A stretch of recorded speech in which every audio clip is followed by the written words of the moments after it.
Hi, my self Jaymin सिहागा।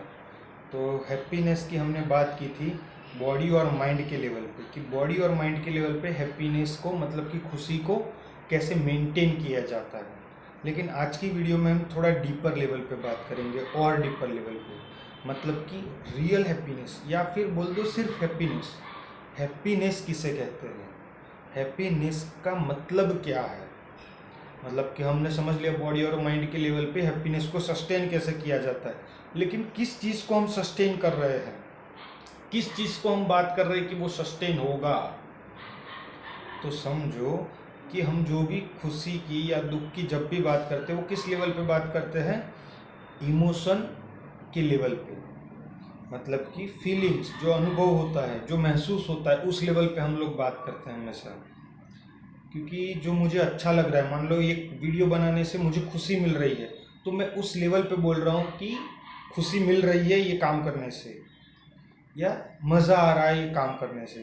कोई ऐसा काम है जिसमें मज़ा नहीं आ रहा है, तो मैं क्या बोलूँगा, वो काम करने में मज़ा नहीं आ रहा है। लेकिन अगर शांति से समझोगे, हम अगर कोशिश करेंगे कि वो कौन है जिसको मज़ा आ रहा है और कौन है जिसको मज़ा नहीं आ रहा है। कोई है भी जिसको मज़ा आ रहा है, नहीं मज़ा आ रहा है, जिसको सुख मिल रहा है, जिसको दुख मिल रहा है कोई। देखो, दुख और दर्द में कंफ्यूज मत होना, ये दर्द है, करूँगा लग रहा है, महसूस हो रहा है, ये दर्द दर्द होता है। लेकिन दुखी किसको होता है, कहाँ दुख होता है, वो दुख कहाँ है, सुख कहाँ है, कौन बैठ के महसूस कर रहा है। हमने ये तो समझ लिया बॉडी और माइंड तो नहीं कर सकती है, बॉडी में ब्रेन भी इंक्लूड हो गया कि वो तो मेमोरी है, माइंड तो वैसे भी मेमोरी है। तो मेमोरीज जो पास्ट है वो खुद ही सुख और दुख को महसूस कैसे करेगी। और अगर कुछ बायोलॉजिकल चल रहा है तो महसूस कौन कर रहा है, सुख को या दुख को। दुख कहाँ है और सुख कहाँ है। मान लो ये वीडियो बनाने में मज़ा आ रहा है, लेकिन वो कौन है जिसको मज़ा आता है। या फिर ऐसा कुछ काम कर रहा हूँ जिसमें मज़ा नहीं आता, तो कौन है जिसको मज़ा नहीं आ रहा है। इस मोमेंट में कुछ लोगों को अच्छा लग रहा होगा, इसी सेम मोमेंट में कुछ लोगों को उदास होंगे। वो कौन है जो उदास है, कौन है जो सुखी है। लाइफ के कुछ फैक्टर्स, कुछ बातें, कुछ सराउंडिंग, कुछ सर्कमस्टेंसेस, कुछ थॉट्स मे बी रियलिटी के ऊपर बेस्ड होंगे, लेकिन स्टिल इट्स अ थॉट जिसके ऊपर बेस होके आप खुश हो रहे हो या दुख हो रहे हो। फीलिंग, इमोशन के बेस पे। फीलिंग और इमोशंस भी कहाँ से ट्रिगर होता है, थॉट से ही होता है, बिना थॉट के नहीं होता है।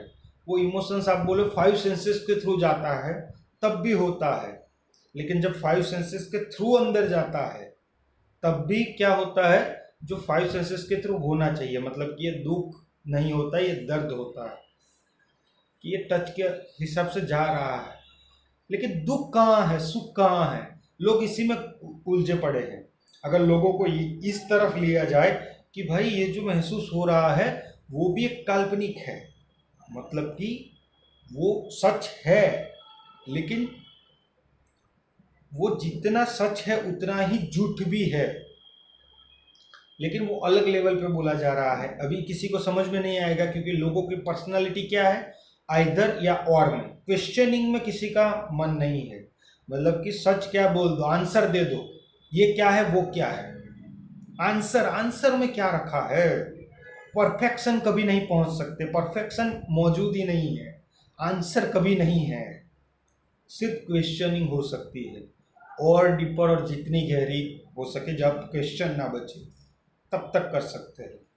तो अगर पहले लेवल पे हमको ये समझ लेना पड़ेगा, जो सुख और दुख है वो हमारी ही माया जाल है, मतलब हमारा ही एक चश्मा है जो हम लोग पहनते हैं। ये बिल्कुल वैसा ही है जहाँ पे बोला जाता है, मतलब कई बार ये बहुत ही सत्य बात है कि जिसकी मन की गति, मतलब जैसी जिसकी सोच वैसे ही वो आदमी करेगा, मतलब कि उसी जगह पे जाएगा। जो आदमी जैसा सोचेगा वहीं जाएगा, और वो बहुत ही सच है। वो सोच मतलब वो नहीं जो आप थॉट को, कुछ लोग बैठ जाते हैं, कुछ भी मतलब पैसा मिल जाए, गाड़ी मिल जाए, ऐसे थॉट्स, उस तरीके की बात नहीं कर रहा हूँ मैं। किस लेवल पे बात कर रहा हूँ कि जहाँ पे जो आप सुबह से शाम तक करते आते हो, तब जब आपको किसी को अच्छा लग रहा हो, किसी को बुरा लगता है, वो एक चश्मा है जो हम पहन के रखते हैं। सच में अच्छा और बुरा सिर्फ बॉडी के लेवल पे हो सकता है, माइंड के लेवल पे हो सकता है, लेकिन सुख और दुख महसूस कौन करता है? अच्छा बुरा समझ रहा हूं मैं। मान लो कोई खुशबू है जो अच्छी लग रही है, बुरी लग रही है, वो तो एक लेवल पे आ गई जो बायोलॉजिकली लेवल पे हो रही है, साइकोलॉजिकल लेवल पे हो रही है। लेकिन वो तो चलो उसकी तो बाद में बात करते हैं, वो क्या है। उससे पहले तो लोग और ही इमेजिनेशन में घूम रहे हैं। यहाँ तक भी कोई नहीं जीता है। यहाँ तक जीने वाले लोग बोलते हैं live in the present moment. मतलब कि जो बायोलॉजिकल लेवल पे, माइंड के लेवल पे जो दिख रहा होता है, जो हो रहा होता है, उसको जानो, वो प्रेजेंट स्टेट में रहने की बात करते हैं। और लोगों का सपना ही, मतलब स्पिरिचुअलिटी का मतलब ही वही समझ लेते हैं, हैप्पीनेस का रियल मतलब ही समझ लेते हैं कि इस स्टेट में रहा जाए। और लोग जीते कहाँ पे है? जो सच किसी भी एंगल से नहीं है, मतलब क्लियरली दिख रहा है। सुख दुख, कहाँ है सुख और दुख? ये वीडियो बनाने में मुझे अच्छा लग रहा है, बुरा लग रहा है, कहाँ डिफाइन करता है? कहाँ पे डिफाइन हो रहा है? उस चीज़ को बैठ के कभी गहराई से हम देखते हैं कि कोई है जिसको अच्छा महसूस होता है या बुरा महसूस हो रहा है? वो किस रीज़न की वजह से हो रहा है? लॉजिकली सोचने की कोशिश की कि इसके पीछे रीज़न क्या है। और तब नहीं जब आप बीमार हो, मतलब कि एक्सरसाइज तब नहीं करनी है जबकि आप बीमार हो, एक्सरसाइज तब करनी है जब आप सही हो। मतलब कि हेल्थ सही हो तभी एक्सरसाइज करनी है, हेल्थ खराब हो तब तो गोली लेके बैठे रहना है। तो जब आप सही सलामत हो, आपका दिमाग सही काम कर रहा है, तभी सोचना होता है। ना कि जब आपका मूड खराब होता है, आपका माइंड आपके बस में नहीं होता है, हजारों थॉट एक साथ चल रहे होते हैं, तब कुछ नहीं करना होता है। लेकिन जब सब कुछ ही सही चल रहा होता है, तभी हमको सोचना होता है, तभी हमको हमारा दिमाग लगाना होता है कि जो सुख और दुख जो महसूस करता है वो कौन है। कोई बैठा भी है जो दुख को महसूस कर रहा है बैठ के मेरे अंदर, कि मान लो कोई छोड़ के चला गया, कोई अपना, तो वो रोने वाला कौन है? कुछ हो जाता है छोटी मोटी चीज तो उसको उसको बड़ी, मतलब एक छोटी प्रॉब्लम को भी बड़ा क्रिएट करने वाला कौन है? मतलब हम अपनी रेगुलर लाइफ में जो प्रॉब्लम्स आ रहे हैं उसकी वजह से कई बार हार मान लेते हैं, और लोगों को हमसे भी हजारों बड़ी प्रॉब्लम आती है तब भी वो हार नहीं मानते हैं। तो फिर हमारे लिए वो प्रॉब्लम क्यों बड़ी हो गई? उससे भी, जो हमसे भी ज़्यादा प्रॉब्लम फेस करके आगे निकल गए, लेकिन हम उनसे भी कम प्रॉब्लम फेस करके आगे नहीं निकल पा रहे हैं। तो वो कौन कर रहा है? वो सच है किसी भी लेवल से? वो सच कौन बनाता है? मैं ये नहीं बोल रहा हूँ कि वो झूठ है, लेकिन मैं ये बोल रहा हूँ कि ना वो सच है ना झूठ है, वो एक चश्मा है जो लगा रहे हो। हम खुद ही चश्मा वो लगा रहे हैं, हम खुद ही अपनी वो रियलिटी को क्रिएट करते हैं। तो हमने खुद ही वो रियलिटी को क्रिएट किया है अपने अंदर, कि वो मुश्किल है, ये आसान है, ये आसान नहीं है। तो उसी तरीके से जो सुख और दुख है वो भी हमने ही क्रिएट किए हुए हैं बहुत सारे लेवल पे। मतलब 99% लोग इसी के अंदर जीते हैं। इसी, मतलब 99 क्या, 99.5 to 7% बोल सकते हैं लाइफ में। जितने भी लोग हैं वो इसी दायरे में जीते हैं। बहुत ही कम लोग हैं जो प्रेजेंट स्टेट में आ पाते हैं, और बहुत ही कम लोग होते हैं जो उसके भी बियॉन्ड है, उसको मतलब उस जर्नी पे पहुंच सकते हैं। मतलब सोच भी सकते हैं, पता भी होता है एक्सपीरियंस लेवल पे, बहुत ही कम होते हैं। तो हमको क्या समझना है कि ये जो जिस लेवल पे हम लोग हैं अभी, वो किस लेवल पे है? झूठ के लेवल पे। मतलब कि वो चश्मे के रूप ही है, मतलब बदलता जाएगा हर एक पर्सन के हिसाब से। वो ट्रूथ नहीं हो सकता, वो सिर्फ एक चश्मा है जो बदल सकते हो, चाहे जब पहन सकते हो चाहे जब निकाल सकते हो। तो वो एक चश्मा ही तो है। और जब चश्मा ही लगाना है तो सुख का ही लगा दो ना, इंजॉयमेंट ही मिले ऐसा लगा दो ना, खुशी ही मिले ऐसा लगाओ ना। वो कैसे होगा? सही तरीके की वीडियो देखो, और मैंने बताया पहले वीडियो में बॉडी और माइंड के लेवल पे कैसे सस्टेन किया जाता है। तो ये एक पार्ट हो गया। अब अगर ये सत्य नहीं है तो अभी एक और लेवल पे जाते हैं जो बॉडी के लेवल पे होता है, माइंड के लेवल पे होता है। मतलब कि जो एक्चुअली में हो रहा होता है। मतलब कि मान लो कि मैं घर के अंदर बैठा हुआ हूँ, मेरे बच्चे के सामने कोई, मतलब छोटा सा बच्चा है मेरा, मेरे बच्चे के सामने सिगरेट पी के उसके मुंह पे धुआं फेंक रहा है।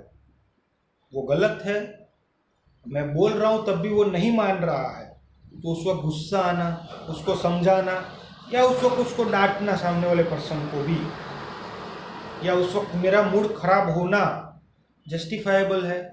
जस्टिफाइबल है क्योंकि वो साइकोलॉजिकल लेवल पे बिल्कुल लॉजिकल है, क्योंकि मेरे बच्चे के सामने कोई बदतमीजी कर रहा है, कुछ गलत कर रहा है जो नहीं करना चाहिए। ये एज अ मॉरलिटी नहीं, as a human, as a law वो नहीं कर सकता है। अगर ऐसी कोई चीज़ कर रहा है तो मुझे गुस्सा आना ही चाहिए और मुझे एक्शन लेना ही पड़ेगा, मुझे वो गुस्सा दिखाना ही पड़ेगा। लेकिन मैं ये बोलना चाहता हूँ कि मान लो कभी कुछ महसूस होता है, या मान लो मेरे बच्चे के साथ कुछ कोई गलत कर भी रहा है, तो मुझे जो एक्शन लेना है वो तो लेना ही है। लेकिन अगर माइंड के लेवल पे, एक सेकंड के लिए इस एग्जांपल को अलग रख देता हूँ, माइंड के लेवल पे जब भी फाइव सेंसेस के थ्रू, मतलब बचपन से लेकर फाइव सेंसेस के थ्रू अंदर सब कुछ गया हमारे, उसके हिसाब से थॉट्स बने। और पहले से जेनेटिक्स, बायोलॉजिकल मेमोरी थी, बहुत सारी डीएनए में पूरा कोडिंग होकर रखा था, तो जेनेटिक्स पूरी मेमोरी थी। फिर फाइव सेंसेस के थ्रू और मेमोरी आती गई, बनती गई, उसके हिसाब से डिसीजन लेते गए। तो जब हम बोलते हैं कि मान लो कहीं से एक स्विच दब गया, आपने नहीं किया, किसी ने, प्रकृति के नेचर के हिसाब से वो स्विच दब गया। मान लो एक सर्किट था कि यहाँ से इलेक्ट्रॉन आ रहे हैं, अगर ये स्विच दबा दी तो यहाँ से इलेक्ट्रॉन जाके बल्ब में इलेक्ट्रॉन पहुंच जाएंगे और बल्ब जल जाएगा। तो अगर किसी प्रकृति के हिसाब से वो स्विच ऐसे हो गई तो हम क्या बोलते हैं, ये तो प्रकृति का नियम है, अगर स्विच ऐसे हो गई तो इलेक्ट्रॉन ऐसे जाके बल्ब को जला देगा। और अगर किसी प्रकृति के नेचर के हिसाब से स्विच ऊपर चली गई तो हम क्या बोलेंगे, तो प्रकृति का नेचर है, स्विच अलग हो गई है तो ये है, और इसके पीछे ये रीजन होंगे। तो जब हम आउटर वर्ल्ड में ऐसा बोलते हैं तो अपने अंदर झांक के क्यों नहीं देखते हैं कि अंदर भी ऐसा हो सकता है ना मैकेनिज्म। अंदर भी तो यही मैकेनिज्म काम करेगा। बाहर और अंदर मटेरियल अलग अलग है क्या? लॉ अलग अलग काम करते हैं क्या? तो अंदर भी तो ऐसा ही होगा, कुछ ऐसी स्विच जाएगी, कुछ ऐसा जाएगा, जो स्विच को ऐसे करेगा तो गुस्सा आ जाएगा, कुछ ऐसा जाएगा तो बुरा, मतलब कि गुस्सा चला जाएगा, कुछ ऐसा करेगा तो खुशी महसूस होगी, कुछ ऐसा करेगा तो दुखी महसूस होगी, कुछ ऐसा वैसा, सब कुछ इसी लेवल पे हो रहा है। मतलब कि प्रकृति के नेचर के हिसाब से ही हो रहा है। तो मैं जो डिसीजन ले रहा हूँ वो भी तो प्रकृति के नेचर के अधीन ही हो रहा है। मैं थोड़ी खुद का डिसीजन ले रहा हूँ कहीं पे भी। तो मैं ना करने वाला हूँ ना ही मैं भोगने वाला हूँ। तो जब मैं, मतलब कि वो मैं नहीं, मैं मतलब वो मैं नहीं जो अहम ब्रह्मास्मि वाला मैं समझते हो, ईगो वाला, वो मैं नहीं, वो तो मैं है ही नहीं। वो मैंने बहुत पहले डीपली हमने टच किया है इस टॉपिक को। तो जो मैं हम लोग बोलते वो मैं तो है ही नहीं कहीं पे भी। मतलब कि वो मैं, कि जो जयमीन सिहाड़ा है, जो सिविल इंजीनियर है, वो तो ये सब मेमोरी है ना, जो ये सब सीख रहा है, एक्सपीरियंस के थ्रू ग्रो हो रहा है, प्रकृति के नेचर के हिसाब से ग्रो हो रहा है।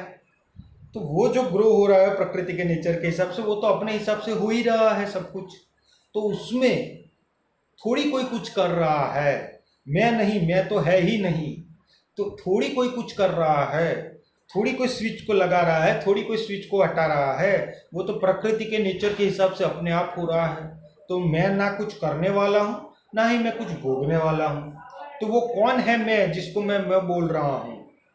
तो समझ लो कि जो प्रकृति के नेचर के हिसाब से हो रहा है, तो वो अपने आप डिसीजंस हो रहे हैं, अपने आप उसके रिएक्शन आ रहे हैं, अपने आप उसके रिजल्ट्स हो रहे हैं। वो प्रकृति के नेचर के अधीन ही हो रहा है, उसमें कहीं पे भी कुछ नहीं है। और जो भी प्रकृति के अधीन ये सब दिख रहा है, वो हमेशा इंफॉर्मेशन अधूरी दिखेगी। मतलब 5 सेंसेस के थ्रू, माइंड के थ्रू, बॉडी के थ्रू जो भी जाना जा रहा है वो सब कुछ इनकम्प्लीट होगा। पूर्ण रूप से, पूर्ण तरीके से पूर्ण को कभी नहीं समझा जा सकता। मतलब कि जो वॉल दिख रही है उसके पूर्ण स्वरूप को पूर्ण तरीके से इस 5 सेंसेस के थ्रू, बॉडी के थ्रू, माइंड के थ्रू नहीं जान सकता। तो एक्चुअली में जो जानने वाला है वो भी पूर्ण होगा, जिसके थ्रू ये बॉडी बना होगा वो भी पूर्ण होगा, और जो बाहर है वो भी तो पूर्ण ही होगा। तो खुद ही से मैं खुद ही के थ्रू खुद ही को देखता हूँ, फिर भी मैं खुद ही को नहीं देख पाता हूँ। ये संदीप सर का स्टार्टिंग में कहीं पे था शायद, संदीप माहेश्वरी स्पिरिचुअलिटी चैनल पे स्टार्टिंग पे था ये शायद, कि सपनों में भी सपने की दुनिया में। तो समझो उस बात को, किस लेवल पे बात कही जा रही है। मतलब कि ये सब कुछ जो अपने आप हो रहा है उसमें भी जो जानने वाला है उसको कितना घमंड है, क्योंकि वो जो जानता है वो इनकम्प्लीट है, मतलब अधूरा है, वो पूर्ण है नहीं। और जो सत्य है वो पूर्ण है, तो उसके अलावा जो भी है वो सब कुछ अपूर्ण है, मतलब असत्य है, जो हर पल बदलता रहता है, हर पल मिटता रहता है, हर पल बदलता रहता है। मतलब हर पल मृत्यु होगी, हर पल जन्म होगा, मतलब हर पल सब कुछ बदलता रहता है। उसमें कहीं पे भी कुछ भी सच नहीं है, लेकिन वहाँ पे कुछ भी झूठ भी नहीं है। मतलब कि वो सच और झूठ के परे है। जिस लेवल पे मैं बात कर रहा हूँ वहाँ ना कुछ सत्य है, ना कुछ झूठ है, ना कुछ असत्य भी है। वहाँ बस जैसा है वैसा है। इसमें क्या कर सकते हो, प्रकृति के नेचर के हिसाब से हो रहा है। तो जब इस लेवल पे आदमी बैठा है, जब अगर कोई इस लेवल पे समझ पा रहा है चीज़ों को, तो इस लेवल पर क्या सुख और क्या दुख, क्योंकि वो समझ चुका है ना कि स्विच दब रही है तो उजाला हो रहा है, तो खुशी हो रही है, स्विच हट गई है तो अंधेरा हो गया है, तो दुख लग रहा है। कोई कर थोड़ी रहा है, प्रकृति के नेचर के हिसाब से हो रहा है ना। तो उसमें वो ना दुखी है ना सुखी है, वो ना दुख के साथ है ना सुख के साथ है। वो बस जैसा है उसको वैसे ही देख लिया है।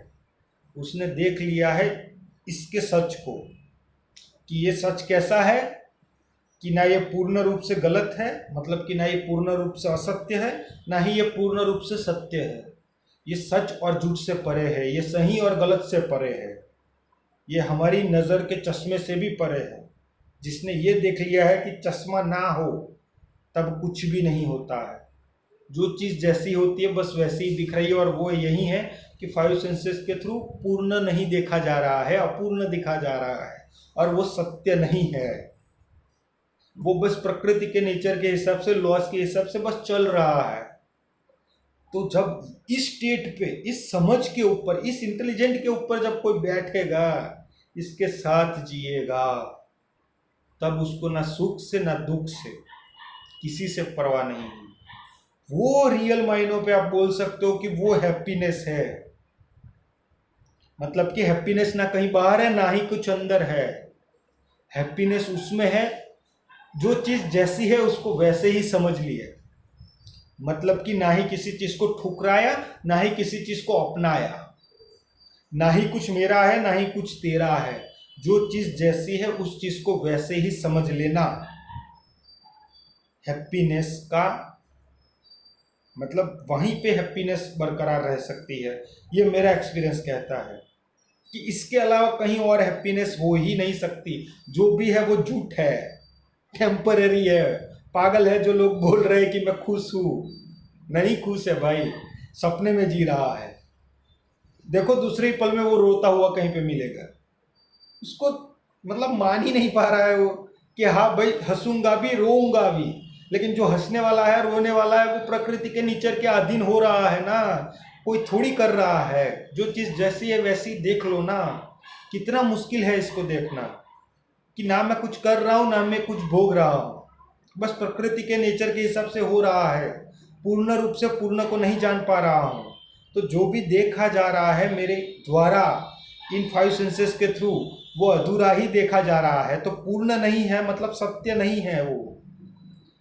मतलब कि एक लेवल पे ना ही वो, मतलब अगर उस लेवल से आप कंपेयर कर रहे हो तब बोल रहे हो, देखो ये समझो किस कॉन्टेक्स्ट में बात हो रही है, जबकि आप बोल रहे हो किसी और चीज को कंपैरिजन में बोल रहे हो कि ये सत्य नहीं है। लेकिन एक्चुअली में अगर ट्रूथ पे जाओगे तो ना ये सच है ना ही ये झूठ है। मतलब कि जो दिखने वाली दुनिया ना ही सच है ना झूठ है, तो ना सुख ना दुख, दोनों ही ना ही सच है ना ही झूठ है, बस है जैसा है वैसा है। उसको जैसा है वैसा समझ लेना, उसको जहां जितनी जगह देनी चाहिए दे दी, बस यही रियल हैप्पीनेस की मीनिंग है। इससे ऊपर कोई हैप्पीनेस मौजूद नहीं है मेरे हिसाब से, अभी तक मे भी हो सकती है लेकिन मेरे एक्सपीरियंस में नहीं है। मेरे हैप्पीनेस मतलब मेरे एक्सपीरियंस में यही हाईएस्ट लेवल ऑफ हैप्पीनेस है कि जो चीज़ जैसी है वैसी समझ ली, सुख को समझ लिया, दुख को समझ लिया, इस बॉडी को माइंड को समझ लिया, और समझते चले गए, और लिमिटेशंस को देखते चले गए, अपने फाइव सेंसेस के, माइंड के अंडरस्टैंडिंग की लिमिटेशन को और गहराई से समझते गए, खुद के अज्ञानता को और गहराई से समझते गए कि मैं और कुछ नहीं जानता हूँ, मैं कुछ भी नहीं जानता हूँ। उसको ही रियल हैप्पीनेस बोला जाएगा, जिसने जैसा है वैसा जान लिया। मतलब कि उसने ये नहीं जाना कि जो नहीं जाना उसको जान लिया, जिसने बस अज्ञानता को ही जान लिया, मतलब जो चीज जैसी है उसको वैसे ही जान लिया, वहीं पे सुप्रीम ट्रूथ है, वहीं पे रियल हैप्पीनेस का मीनिंग, वहीं पे रियल हैप्पीनेस रह सकती है। अभी मुझे नहीं पता कल का एपिसोड क्या होगा, लेकिन तब तक के लिए बाय।